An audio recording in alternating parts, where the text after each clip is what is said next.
আসসালামু আলাইকুম বন্ধুরা, কেমন আছেন? আশা করি ভালো আছেন আল্লাহর রহমতে। আজ আপনাদের জন্য বাটি বাংলা রসুইগড়ে একটি মজাদার রেসিপি নিয়ে আসলাম।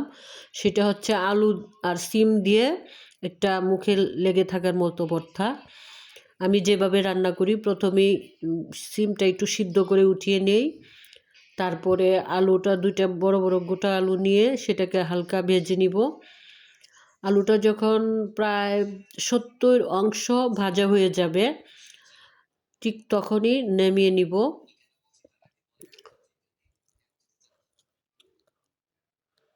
যে আমার আলুটা প্রায় এক সাইড হয়ে গেছে, এখন আমি উল্টিয়ে দিচ্ছি।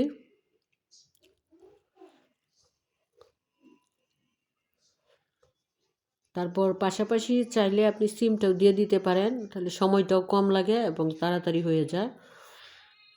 সিম আলু একসাথে একটু ভেজে নিব। সিমটা কিন্তু আমি আগেই হালকা সিদ্ধ করে রেখেছিলাম কালারটা ঠিক থাকার জন্য।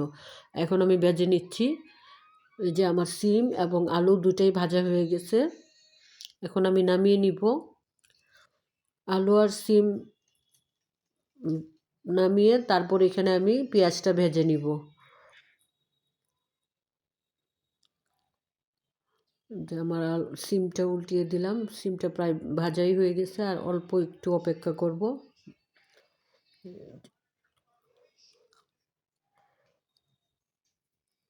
সবসময় খেয়াল রাখবেন আলুটা যেন ভালোভাবে সিদ্ধ হয়। যখন 70% সিদ্ধ হয়ে যাবে তখন আপনি সিমটা দিয়ে দিবেন। তারপর আলু এবং সিম দুইটাই সুন্দর মতো ভেজে নেবেন। ভেজে নেওয়ার পর আপনি নামিয়ে নেবেন। নামিয়ে নিয়ে একটু হালকা যখন ঠান্ডা হয়ে আসবে তখন আপনি ভর্তাটা হাতে মাখিয়ে বানাবেন। এই ভর্তার টেস্ট হচ্ছে হাতে মাখানো। এই যে আমি নামিয়ে নিয়েছি, এখন হালকা ঠান্ডা হয়ে গেছে। এখন আমি এখানে সিম আর আলু একসাথে রাখবো আর ধনিয়া পাতা দিব। সেখানে আমি পেঁয়াজটা আগেই ভেজে রেখেছিলাম অফ ক্যামেরায়। আর হচ্ছে শুকনো মরিচ ভেজে রেখেছিলাম। শুকনো মরিচটা আপনি আপনার মতো করে দিবেন। কেউ ঝাল একটু বেশি খায়, কেউ ঝাল একটু কম খায়। আমি ঝাল বেশি খাই, সেই জন্য একটু বেশি দিই। আর ভর্তাতে একটু ঝাল হইলেই মনে হয় ভালো হয়, কেননা ভর্তা মানেই ঝাল আর ঝাল মানেই স্বাদ। ওখানে আমি 2-3টা রসুন খোয়া ভেজে রেখেছিলাম, সেটাও দিয়ে দিয়েছি। আপনারা চাইলে নাও দিতে পারেন, তবে রসুনের খোয়াটা দিলে টেস্টটা সুন্দর আসে। এখন সবগুলো আমি একসাথে মাখিয়ে নিব। আলাদা আলাদা একটু ভেঙে নেবেন, নয়তোবা আপনার মরিচটা একটু ভাঙতে অসুবিধা হয় ঠান্ডা হয়ে গেলে।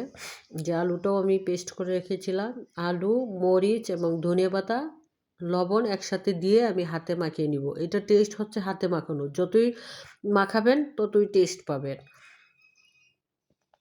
ধনিয়া পাতা একটু বেশি দিবেন যেন ঘ্রাণটা সুন্দর আসে নাকের মধ্যে।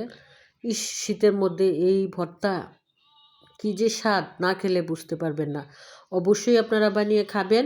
এবং যদি আপনাদের এই ধরনের ভর্তা ভালো লাগে, আমার ভর্তাটা যদি আপনাদের ভালো লাগে, অবশ্যই সাবস্ক্রাইব করবেন, লাইক কমেন্টস করবেন প্লিজ। বেল বাটনে টিপ দিয়ে রাখবেন, সেই জন্যই যেন সবসময় আমার